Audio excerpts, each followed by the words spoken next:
Hello viewers, অচেতনতার free coaching চ্যানেলে তোমাদের সকলকে স্বাগত জানাই। আজকের এই ভিডিওটিতে তোমরা যারা ক্যালকাটা ইউনিভার্সিটিতে বিএ হিস্ট্রি অনার্সে 4th সেমিস্টারে পড়ছো, তোমাদের যে CC10 পেপারটি রয়েছে, এই পেপারটির একটি গুরুত্বপূর্ণ ইম্পর্টেন্ট প্রশ্ন 2024 সালের সাজেশন অনুযায়ী, সাজেশনের একেবারে প্রথমেই রয়েছে জায়গিরদারি প্রথা। তো জায়গিরদারি প্রথা কাকে বলা হয়? দেখো, মুঘল মনসবদার যারা ছিলেন, সামরিক সেনাপতি, তাদের বেতনের পরিবর্তে তাদেরকে জায়গির দেওয়া হতো, অর্থাৎ জমি দেওয়া হতো। সেই জমি থেকে তারা রাজস্ব আদায় করে তাদের মাইনা বা বেতন হিসেবে তারা তাদের ব্যয় নির্বাহ করতেন। এই জমি দেওয়াটাকে বলা হয় জায়গির দেওয়া, এবং তিনি হয়ে যাচ্ছেন জায়গিরদার অর্থাৎ জমিদার। তো এই ব্যবস্থাটি কেমন ছিল? এর অনেকগুলো ভাগ বা এর মধ্যে অনেকগুলো বিষয় ছিল, যে প্রশ্নটির উত্তর নিয়ে আমি এই ভিডিওটিতে আলোচনা করব। তো দেখো, এটা খুব সুন্দর একটা স্ট্যান্ডার্ড কোয়ালিটির নোটস আমি তোমাদের সামনে তুলে ধরছি। তোমরা এটা লিখলে খুব ভালো মার্কস পাবে, কারণ খুব তথ্যবহুল কিন্তু এই লেখাটি রয়েছে। দেখো, জায়গিরদারি প্রথা। মুঘল আমলে যেসব মনসবদারকে নগদে বেতন না দিয়ে তার বদলে একটি নির্দিষ্ট ভূখণ্ড বা জায়গির দেওয়া হতো, তারা একই সঙ্গে জায়গিরদার নামেও পরিচিত ছিলেন। তাহলে মনসবদারা হয়ে গেলেন জায়গিরদার।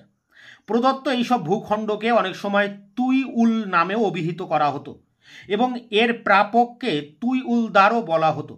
আবার সুলতানি আমলে ইত্তা কথাটিও ব্যবহৃত হতো। যাই হোক, সাধারণভাবে মুঘল যুগে জায়গিরদার কথাটি বেশি প্রচলিত ছিল। যে জমি জায়গির হিসাবে প্রদত্ত হতো না, অথবা যেসব জমির আয় সম্রাট পেতেন বা সরকারি কোষাগারে জমা হতো, তাকে বলা হতো খালিসা বা খালিসা ই শরীফ।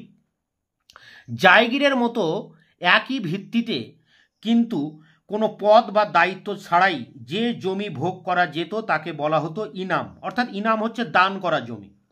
আবার যেসব জমি জায়গির হিসাবে দেওয়া হবে বলে স্থির করা হয়েছে কিন্তু তখনও তা দেওয়া হয়নি, এমন জমিকে বলা হতো পায়বাকি জমি বলা হতো। জায়গিরদারদের একটি নির্দিষ্ট সময় অন্তর এক জায়গির থেকে অন্য জায়গিরে বদলি করা হতো বলে অনেক সময় জায়গির কিছু সময়ের জন্য ফাঁকা থাকতো। আবার কোনো নতুন মনসবদারকে সেই জায়গির দান করা হতো। মধ্যবর্তী সময়ে খালিসা জমির মতোই তার দেওয়ানের হাতে থাকতো। এই ধরনের জমি পায় বাকি হিসেবে গণ্য হতো, অর্থাৎ পায় বাকি মানে যে জমিটা পড়ে আছে, পরবর্তীতে কোনো জায়গিরদারকে দেওয়া হবে, তাকে বলা হচ্ছে পায় বাকি। আর যে জমি খাস জমি, অর্থাৎ সম্রাটের নিজস্ব জমি, তাকে বলা হয় খালিসা জমি। অনেক সময় এই পায় বাকি জমি থেকে মসরুত বা শর্ত সাপেক্ষ মনসবদারদের জমি দেওয়া হতো। পরের প্যারা দেখো কি বলা হচ্ছে, জায়গির থেকে প্রাপ্ত আয় যে মনসবদারদের বেতনের সমতুল্য হতো, সে কথা আমরা আগেই বলেছি। এই ব্যবস্থায় জমির উপর কৃষকের অধিকার ও জমিদারের বংশানুক্রমিক জমিদারি অধিকার অক্ষুণ্ণ থাকত। জায়গিরের নির্ধারিত রাজস্ব বা আয়কে বলা হতো জমা বা জমাদমি। সম্ভবত আয়ের পরিমাণ বা অঙ্ক দাম এর 1 টাকা সমান 40 দাম দ্বারা স্থির হতো বলে জমাদামি কথাটি ব্যবহৃত হতো। কিন্তু নির্ধারিত এই অর্থ সবসময় পুরোপুরি আদায় করা যেত না বা সম্ভব হতো না। তাই যে অর্থ প্রকৃতপক্ষে শেষ পর্যন্ত আদায় করা হতো তাকে বলা হতো হাসিল, অর্থাৎ একটা টার্গেট করা হতো যে এত পরিমাণ টাকা উঠবে, সেটাকে বলা হচ্ছে জমা। আর যেটা আদায় করা হতো তাকে বলা হতো হাসিল। এই ধরনের হ্রাসকে, অর্থাৎ এখানে টাকাটা কমে আসছে, এই ধরনের হ্রাসকে বলা হতো তখলিফ ই দামি। এই সব ক্ষেত্রে মনসবদারদের বেতন যাতে কমে না যায় তার জন্য রাজকোষ থেকে বাকি বেতন হয় নগদে দেওয়া হতো, নয় সমমূল্যের অতিরিক্ত জায়গির দান করা হতো। আবার কোনো কোনো ক্ষেত্রে যদি হাসিলের পরিমাণ জমার থেকে বেশি হতো তাহলে সৎ জায়গিরদার সম্রাটকে তা জানিয়ে দিতেন। এই সততার জন্য কখনো কখনো তার সওয়ার পদ বৃদ্ধির ব্যবস্থা করা হতো। যাই হোক, জায়গির প্রাপ্তির পর রাজস্ব আদায়ের ব্যবস্থা মনসবদারকে নিজেই করতে হতো।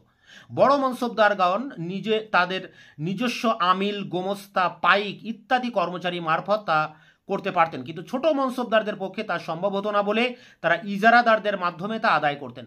এই সব ইজারাদার একটি নির্দিষ্ট অর্থের বিনিময়ে তাদের হয়ে কাজ করতেন। এই ব্যবস্থাকে বলা হতো ইজারা ব্যবস্থা। ঘন ঘন ইজারা ব্যবস্থা বলতে এখানে জায়গিরদার নিজেই জমি থেকে রাজস্ব আদায় করছেন না, একজন ব্যক্তির মাধ্যমে আদায় করছেন, যাকে টেন্ডার দেওয়া হচ্ছে, এবং একে বলা হচ্ছে ইজারা ব্যবস্থা। ঘন ঘন বদলি প্রথায় এছাড়া তাদের অন্য কোনো পথ খোলা ছিল না। সরকার একটি পরগনার মধ্যে জায়গির দান করার নীতি পছন্দ করলেও সবসময় তা সম্ভব হতো না। এই সব ক্ষেত্রে জায়গিরদারদের পক্ষে রাজস্ব আদায় করতে খুব অসুবিধা হতো। পরের প্যারা দেখো, সাধারণভাবে মনসবদারদের জাট ও সওয়ার পদের জন্য যে জায়গির দেওয়া হতো তাকে বলা হতো জায়গির ই তনখা বা তনখা জায়গির। আর এক ধরনের জায়গির ছিল যাকে বলা হতো ওয়াতন জায়গির। আকবরের নীতি ছিল স্থানীয় প্রধান বা জমিদারদের মনসব প্রদান করে তাদের মুঘল শাসক শ্রেণীর অন্তর্ভুক্ত করা। তাদের বেতন হতো নিজস্ব এলাকার জমার সমতুল্য, কিন্তু যদি তাদের বেতন নিজস্ব এলাকার জমার চেয়ে বেশি হতো সেক্ষেত্রে তাদের একটি অতিরিক্ত তনখা জায়গির দেওয়া হতো। যেমন মহারাজ যশবন্ত সিংয়ের ওয়াতন জায়গির হিসাবে মারোয়ার থাকলেও দিল্লি অঞ্চলে অতিরিক্ত জায়গির লাভ করেছিলেন। ওয়াতন জায়গিরদারদের এক জায়গির থেকে অন্য জায়গিরে বদলি করা যেত না, ফলে তাদের নিজস্ব জায়গায় তারা কার্যত স্বাধীনভাবেই রাজত্ব করতেন। ওয়াতন জায়গির বংশ পরম্পরায় ভোগ করা যেত, ফলে একজন ওয়াতন জায়গিরদার মারা গেলে তার উত্তরাধিকারী মনসব লাভ করতেন। এখানে ওয়াতন জায়গিরদার মানে কোনো যেসব জমি কাউকে দান করা হয়েছে একেবারে, তাদের বলা হয় ওয়াতন জায়গির। নেক্সট প্যারা, এটি শেষ প্যারা। জাগিরদাররা নিজস্ব এলাকায় রাজস্ব, বিশেষ শুল্ক ছাড়া অন্য কিছু আদায় করার অধিকারী ছিলেন না। রশিক দাস মোহাম্মদ হাসিমকে প্রদত্ত এক ফরমানে আওরঙ্গজেবকে স্পষ্টভাবে জানিয়ে দিয়েছিলেন যে উৎপন্ন ফসলের অর্ধাংশের বেশি রাজস্ব হিসেবে আদায় করা যাবে না।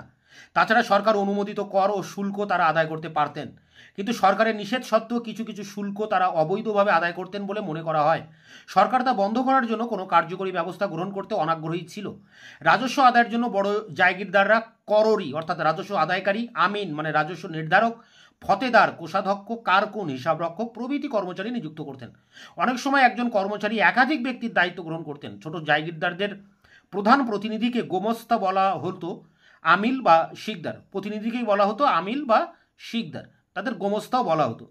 তিনি কখনো কখনো আমিন বা কোষাধ্যক্ষের দায়িত্ব গ্রহণ করতেন। আমিলরা কিছু অর্থ বা কাবজের বিনিময়ে রাজস্ব আদায় করার কাজ করতেন।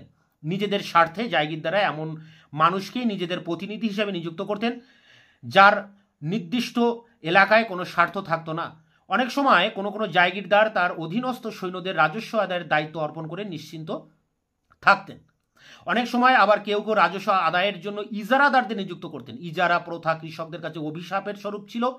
ইজারাদাররা প্রায়ই প্রজাদের অত্যাচার ও উৎপীড়ন করত এবং এইভাবে অতিরিক্ত অর্থ উপার্জন করত। শাহজাহানের আমলে সাদিক খান নামে একজন ঐতিহাসিক এই ব্যবস্থাকে কৃষকদের ধ্বংসের কারণ বলে উল্লেখ করেছেন, মানে ইজারাদারি ব্যবস্থাকে ধ্বংসের কারণ হিসেবে উল্লেখ করেছেন। তো যাই হোক, এই ছিল জায়গিরদারি প্রথা। এটি খুব তথ্যবহুল একটি নোটস, তোমরা এটাকে সংগ্রহ করে পরীক্ষার জন্য প্রস্তুতি নাও। তোমাদের এই পেপারটির বেশিরভাগ প্রশ্নের উত্তর আমার চ্যানেলে আপলোড করা আছে, তার লিঙ্ক দেওয়া থাকবে ভিডিও ডেসক্রিপশন বক্সে, তোমরা অবশ্যই ভিডিওগুলো দেখে নিও। এছাড়া যে 2-1টি প্রশ্নের উত্তর দিতে এখনো বাকি আছে তা খুব দ্রুত আমি তোমাদের সামনে নিয়ে আসবো। ততক্ষণে তোমরা চ্যানেলকে সাবস্ক্রাইব করে রাখবে, বন্ধুদের কাছে শেয়ার করবে, নিজেদের মতামত থাকলে কমেন্ট সেকশনে কমেন্ট করে জানাবে এবং ভিডিওটি ভালো লাগলে অবশ্যই একটা